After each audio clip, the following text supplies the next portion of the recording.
Hey guys, thanks very much for coming along. So we're here to talk to you about how Dow Jones is identifying, analysing and remediating security issues with a tool called Hammer. My name is Ramin Beheshti. I'm the Group Chief Product and Technology Officer for Dow Jones. And with me, who's actually the brains of this whole presentation, is going to do most of the talking, is Pranav Patel, who's the security architect and one of the kind of instrumenters of Hammer, which is the tool that we really want to kind of talk about today. But I'm just going to talk a little bit about the kind of background as to why we ended up building Hammer and kind of what our plans are to kind of give that back to the community, if you like. So Dow Jones, for those of you who don't know, is a news and information business. So, you know, has anyone heard of the Wall Street Journal?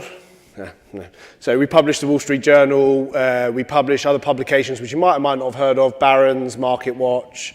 And then one other big part of our business is B2B business. So we also sell Factiva, risk and compliance products, newswires. So we sell to businesses. So we're a news and information business at our kind of core. And we've been on the kind of cloud migration journey for quite a long time, actually. We started back in 2012, and there was a bit of a rush to get to the cloud. You can see the animation on the screen. That's what we were like. We were kind of like, let's get to the cloud. There were all these kind of opportunities in terms of moving to the cloud and what we'd get from getting there, which is kind of being agile.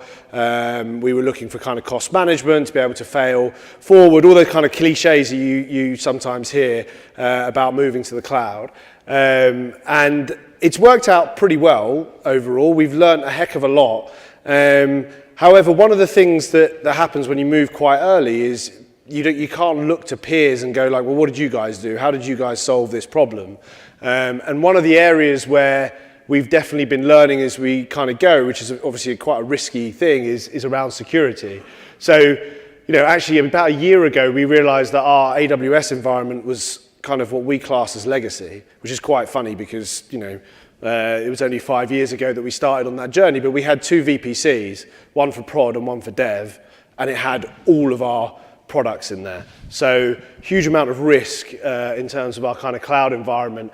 And again, from the security perspective, the traditional methods around kind of security that we'd used on premise didn't kind of work that well in the cloud.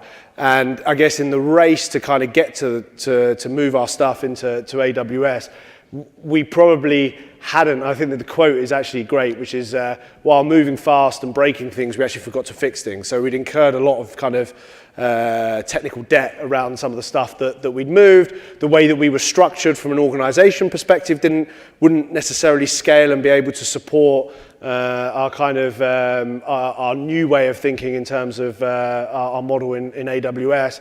And so what did that actually all kind of tally up to? I mean, apart from the exposure, which I'll talk about in a second, just from an operational perspective, the way I kind of talk about our first iteration of the cloud, and Pranav will talk a little bit more about it in a second, was it was like a physical data center. Like we weren't getting any of the benefits of agility or moving quickly, really, because we were kind of, with one VPC, we were so kind of locked down there that it was difficult to give developers kind of freedom and access, which is exactly what we wanted to do. But what was really hurting us was some of the exposures. And, you know, there's some on that slide, but the one that kind of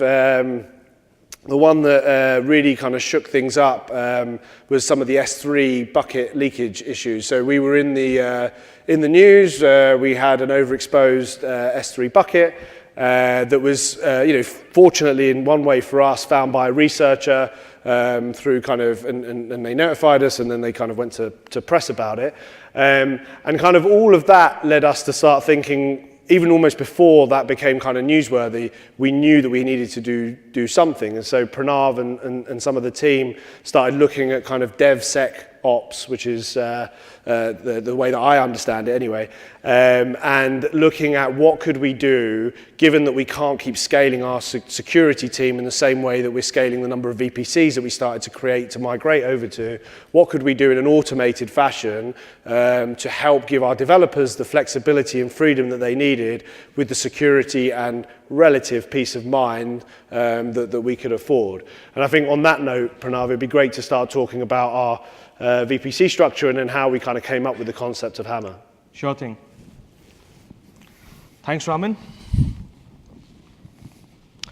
So I would like to talk about the initial journey, right? A lot of organizations have been in similar situations when they moved from data center to cloud.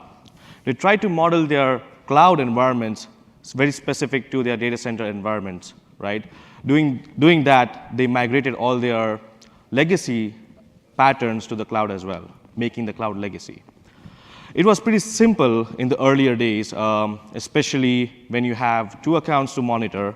Your security team can just look at trusted advisor reports and identify, hey, what are the issues that I need to fix? I have S3 buckets, I have IAM keys, I have MFA that I need to fix, security groups, etc., right? But when you have more and more accounts, it force multiplies. You cannot scale manually. So let me take an example here, right, from inspired from a reality show, a TV show. I would not name it, but assume you guys have a farm of pumpkins, right? You're growing pumpkins, and that's your business. During Thanksgiving, you make enough profit out of it, and you want to scale. You need to grow more and more pumpkins. So how do you do that? You cannot really crank up your farm to grow more pumpkins. You need to buy more land, buy more farms, right? So while doing that, you'll achieve this by automation. You'll buy tools to mass produce your pumpkins. Again, with more pumpkins, you have more revenues. Your growth is exponential. But your single team that does this development that does this development right, loses this site of security, right? You forget the guardrails in place. You do not have good monitoring, cameras, etc. in place. So what happens when you have multiple farms to look at? Suddenly you hear some noise from your neighbors. Hey, my pumpkins are dying. Someone poisoned my farm, right? What happened? Now you hear more about these incidents. So I would like to say stranger things happen to your farm. So how do these things really happen? How does your security team really looks into each and every farm, right? So it's technically or humanly not possible to go into each and every farm and find issues. Where did it start? You do not know where your next attack will be. So you need to have this visibility, right? This stranger things concept also applies to your AWS accounts, right? Your pumpkins are your resources. These are directly proportional to the revenue. When you lose a lot of resources to an adversity, it affects your revenue as well. So why did we end up here, right? How did we end up here? Lack of visibility. Your team does not really have visibility in each and every accounts, right? You cannot really log into each and every consoles to look at what your issues are, especially when you have hundreds of accounts, thousands of AWS accounts, right? Scalability is an issue. You do not scale with humans, you scale with automation. And there's always this notion around AWS has a shared responsibility model, shared security model, and someone is looking at it. But no, AWS takes care of security of the cloud, the physical aspects of the cloud, right? The data centers. Whatever goes into the cloud is customer's responsibility. And we have to bake in this responsibility into each and every workloads. You sprinkle security into each and every life cycle events, right?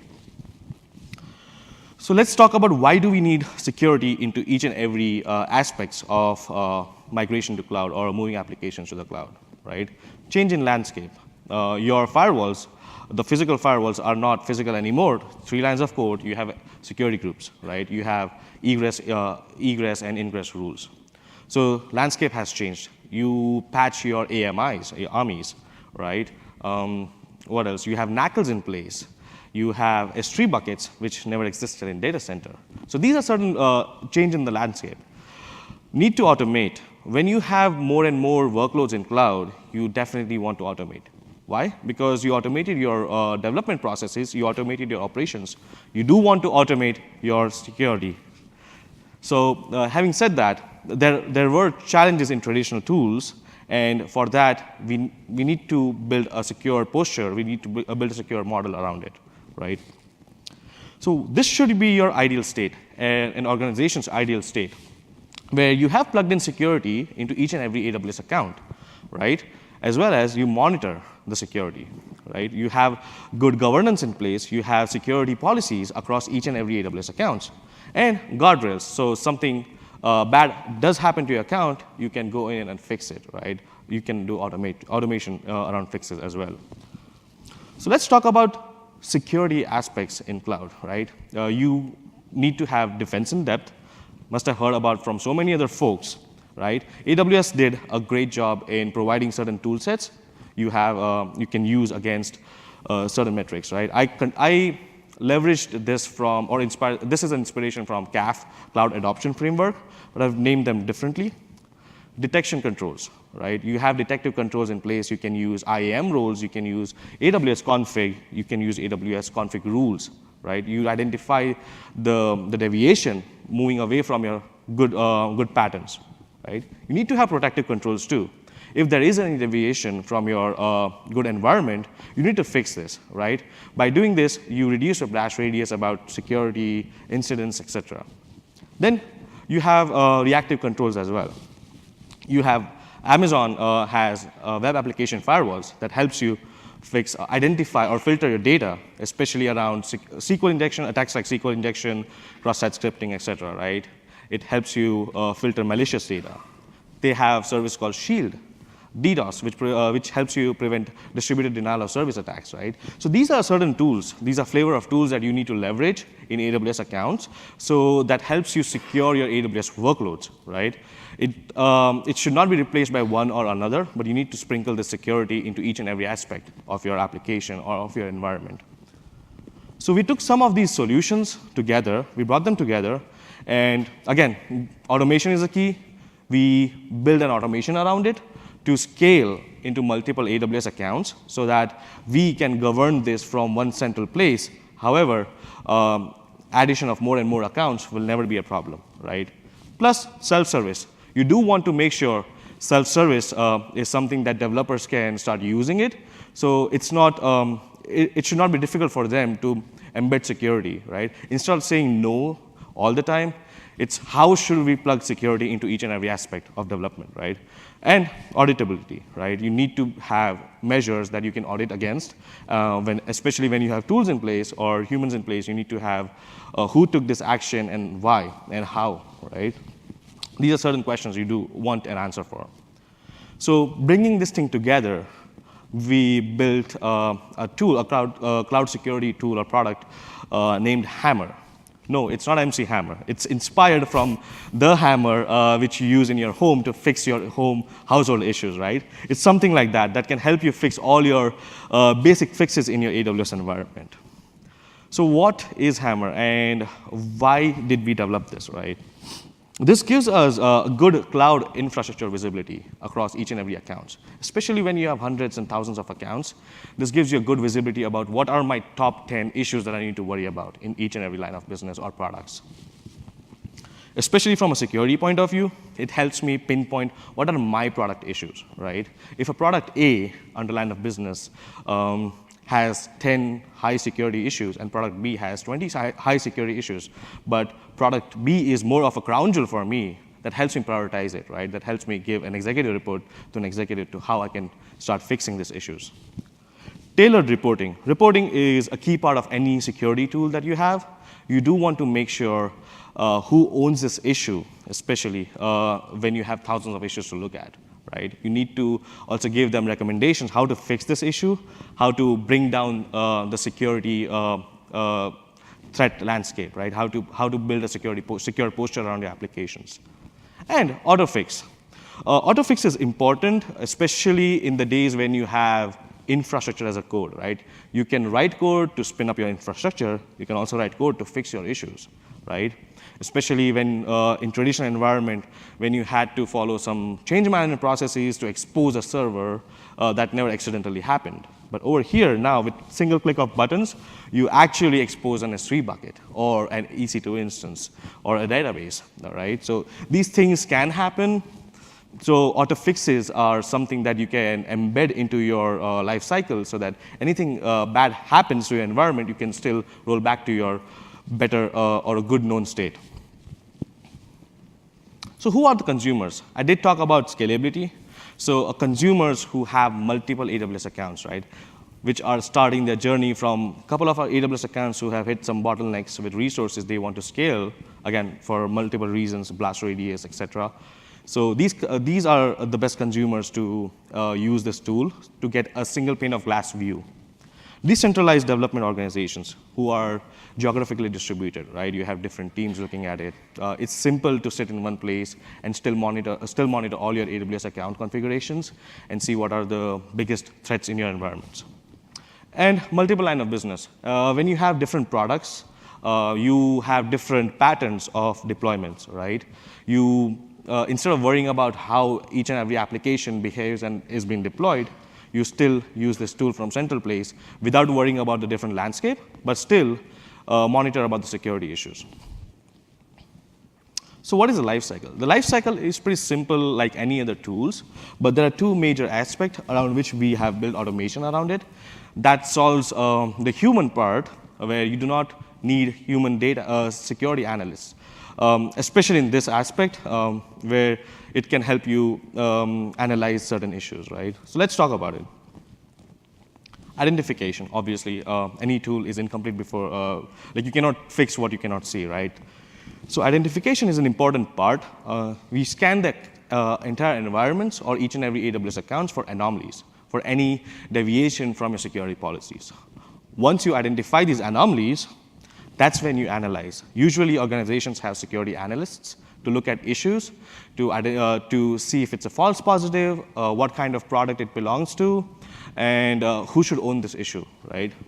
So this part, especially in cloud, when you have good config management and you have proper tags in place, you have AWS accounts divided into multiple line of business, analysis becomes easier with automation. So you analyze them.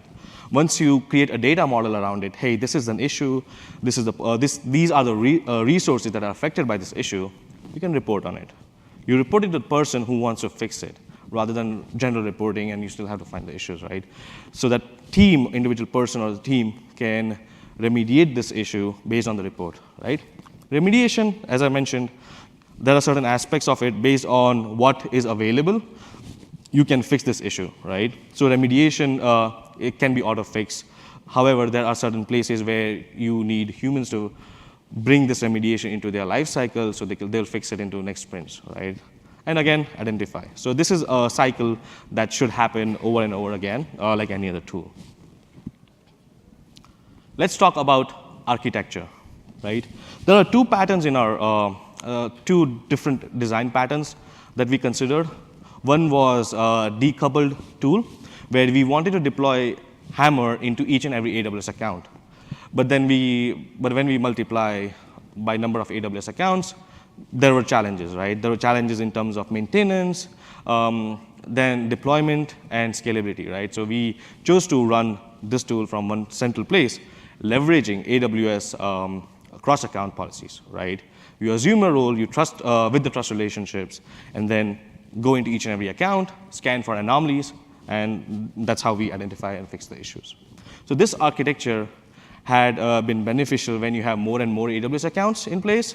Tomorrow, if your company does acquire another companies, right, you just plug into your current portfolio, and then you can still adhere towards your security baselines. So let's talk about how does it work.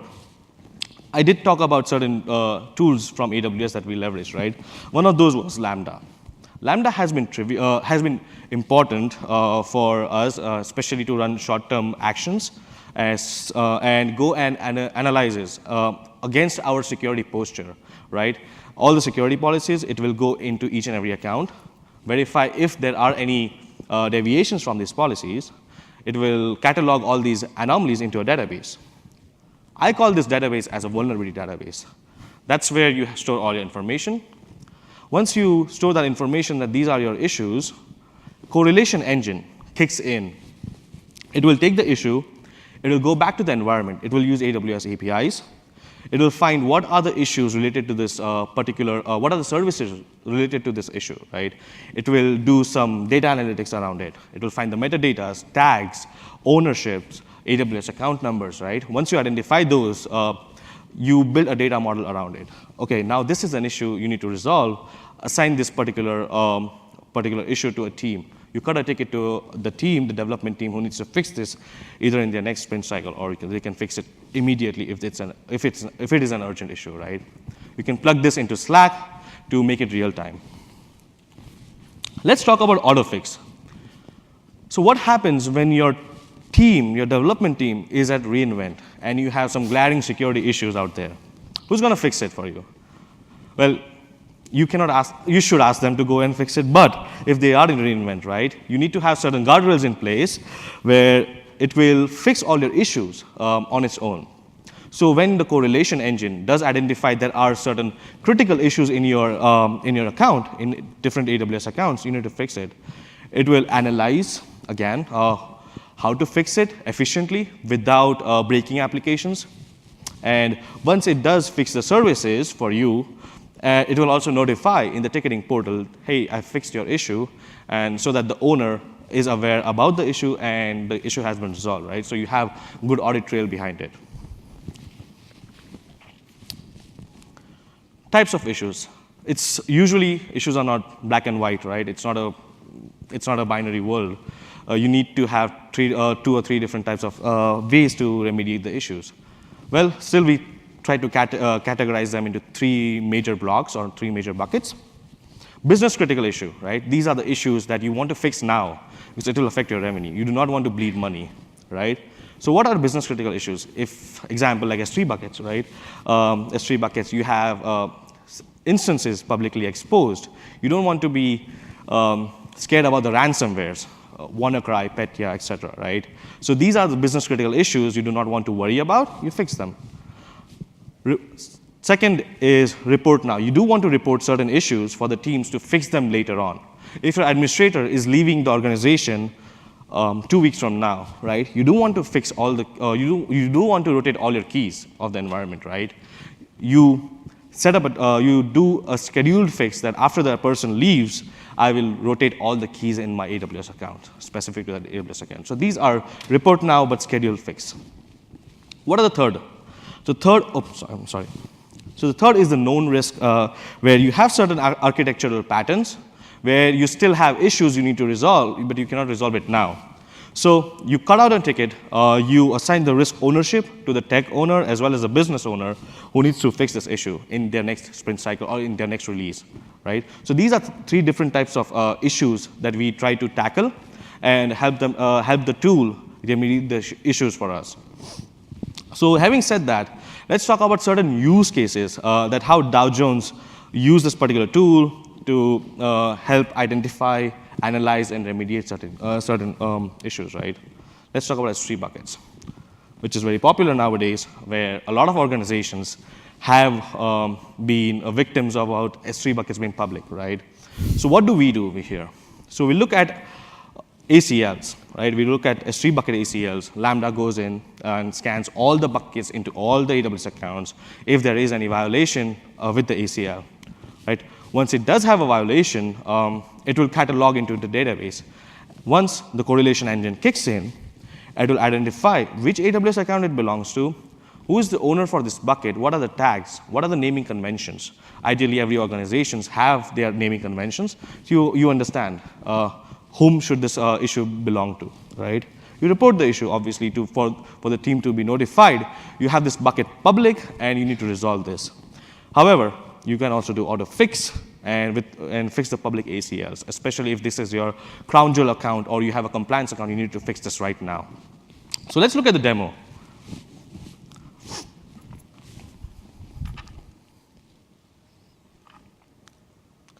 Right. So we tried making a bucket explicitly public in this use case, where now if you see, we have added a read permission to this particular bucket. And once we make this, Amazon did a good job, by the way, of adding that labels, screaming on top of its voice that you have a bucket public, right? So if you see there's a bucket public here, now when Hammer scans the issue, it will identify what bucket is it. Oh, my bad. I'm sorry. All right, let's go back. All right, let's start from where we were. All right. So yes, so Hammer goes in and helps you identify what are the issue. Oh, why does it do that? Sorry, my bad. Demo gods. All right, I'll go back. All right, so this is the one.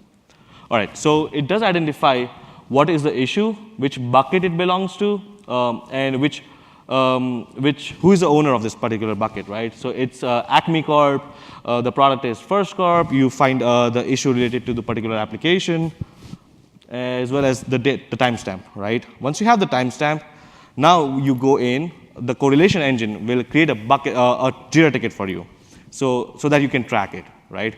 Once you have the Jira ticket associated with it, now I'll show you, we should have a Jira ticket available over here. But once we have that, it will identify who is the owner of this particular bucket, who needs to fix this particular bucket, as well as who will, who should be notified whenever you fix this particular bucket as well, right? So, oh, here it is. So this is how, so we use the SAS data for this particular, for this particular example. But if you see the criticality is high, what is the threat of this bucket, right? If it has a compliance data, you need to fix this right now. And how do you remediate this particular bucket? You have a recommendation as well. You notify the owner, and again, we have notified which AWS account and which bucket you need to fix it. Once the remediation engine kicks in, now if you see, your issue has been resolved, right? So once the issue has been resolved, you go back and we will just verify against the AWS account, and we'll refresh it so that the bucket, now you verify it's not public anymore, right? So we'll just refresh this page. And there you go. The bucket is not public anymore. So now you have reduced the risk a lot, right? Especially you do not have to worry about any data exposure over here. And you notify the owner in your Jira ticket as well that you have resolved the issue. There you go. So let's talk about the second use case. This is a pretty important use case for us, especially when there have been threats around ransomwares, right? You do not want your systems to be exposed to any other ports needed except from your web ports, right? However, you still have certain use cases when your organization does create a bastion host and forgets about it, right? And there could be many more reasons as well, right? You do not want your MongoDB instances to be publicly exposed. You do not want your SQL database installed on your EC2 instance publicly exposed. So how do we tackle that? So we took two-pronged approach over here, where we first go in and identify all the security groups that violates that policy for incoming remote administration ports, incoming database ports, right? So once you identify this anomaly, you then scan for EC2 instances behind those security groups, right? Now you find all the resources behind them who could be potentially exploited over the time. Once you do that, the analysis engine, the correlation engine kicks in, and that's where it identifies all the tags, which organization it belongs to, which application it is, and which AWS account it belongs to, right? Once you do that, you have all the information around it, you report the issue. And again, you fix it. Autofix over here is pretty unique because we do not want to shut down the instances. However, we do want to let the application run, but we will stop your ingress rule from public internet to make it accessible only from private IP ranges, right? So instead of remote administration from public internet, you only make it from your accessible from a private IP ranges. And then the security team can work with the development team how to get this remote administration issue fixed with your Bastion host or some other tool sets. Let's look at the demo for this. So as you see right now, the database is empty. We haven't scanned anything. And now we will create an instance which is publicly exposed and will have remote administration open as well as all ports open for this particular thing, right? It has a public IP address, if you notice. And now we'll hover over the security group rules. And if you see, port 22 is open, 8443 as expected, and all the ports are open here, right? You need to fix this issue. Even though ideally I recommend people not have instances on their public subnets and publicly exposed, use NAT gateways as well as ELBs. But if you see there's a web server out there, however, you still have port 22 open. I can SSH to the box. So you do want to fix this issue without breaking your web server. So once you do that, Hammer kicks in, right? It identifies all the issues related to it. What is the security group associated with it? What is the security group ID? Which AWS account it belongs to? Has the issue been resolved or not? So these are certain things that Hammer finds as well as the correlation engine kicks in and then identifies which AWS account it belongs to, which product it is, and what is the timestamp? When did the issue got created? Which region it is in, right? Once we have all this information, now we go in and fix the issue. All right, the ticket is here. If you see, the ticket has account name information, security group name information, all the relevant information necessary for the team to look at, right? We also mentioned the public IP addresses associated with that instances, right? Now you have enough information to take an action against it, we resolve it. We resolve the first two instances where you have port 22 open, right? Now we have also notified the owner that we have resolved the instance for you for this particular instance and the security group without shutting down the instance. So if you go back, your security group rules will have now internal IP ranges only, and still 80 and 443 are still accepting communications from public internet. And your web server is still running, and you won't be able to SSH to the box anymore. Let's see. And that's a public IP address. It's still out there, but your web you cannot SSH to the box, right? In this way, we have resolved a major issue. We do not need to worry about ransomwares. So what are the portfolio of services we have tried to tackle with Hammer, right? We took the stack, the OSI layer stack, right? Identifiers, you have IAM, right? I recommend people not to use IAM users, use IAM roles, but then this is a feature that you have with Trusted Advisor too, and it's a pretty powerful feature. You need to enforce good password complexity. You need to enforce IAM key rotation, and if you fail to adhere to those standards, you can use Hammer to change the password to rotate the keys for you, right? Storage. We just talked about S3 bucket. This could be applied to all your compliance accounts where you do want to protect every S3 buckets that you wanted, right?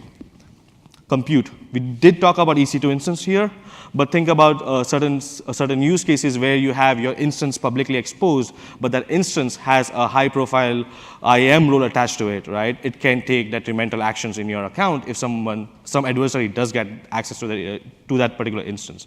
So you can take those actions.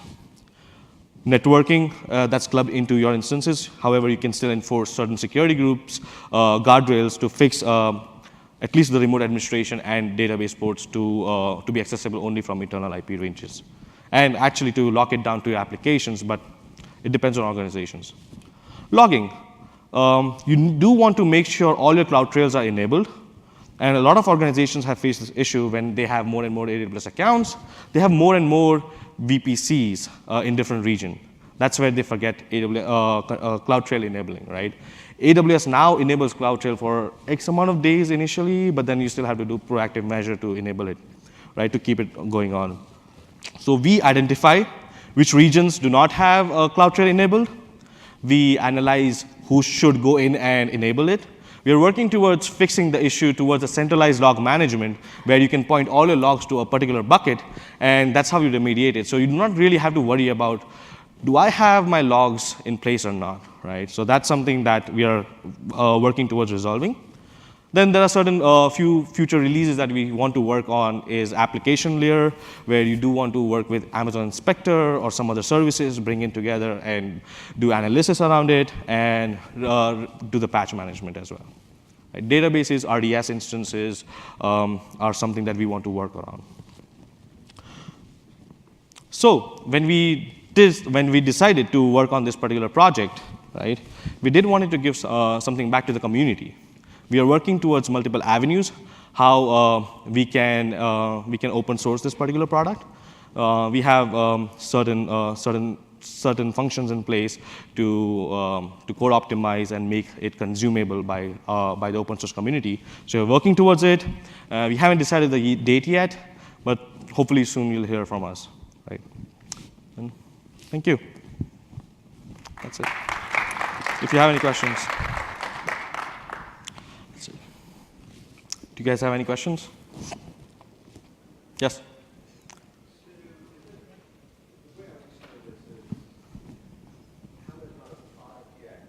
Mm-hmm.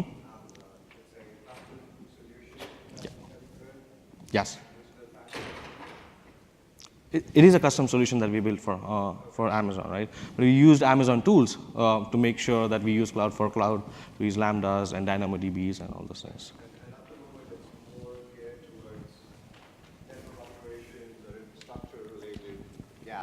Yes. Okay.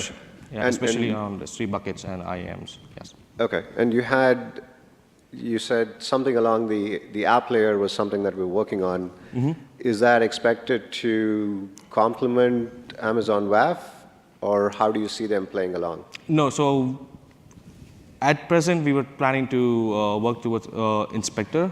We haven't started working towards it, but that's something it's in our pipeline. But no plans to complement it with Amazon WAF as of now. Okay, thank you. Welcome.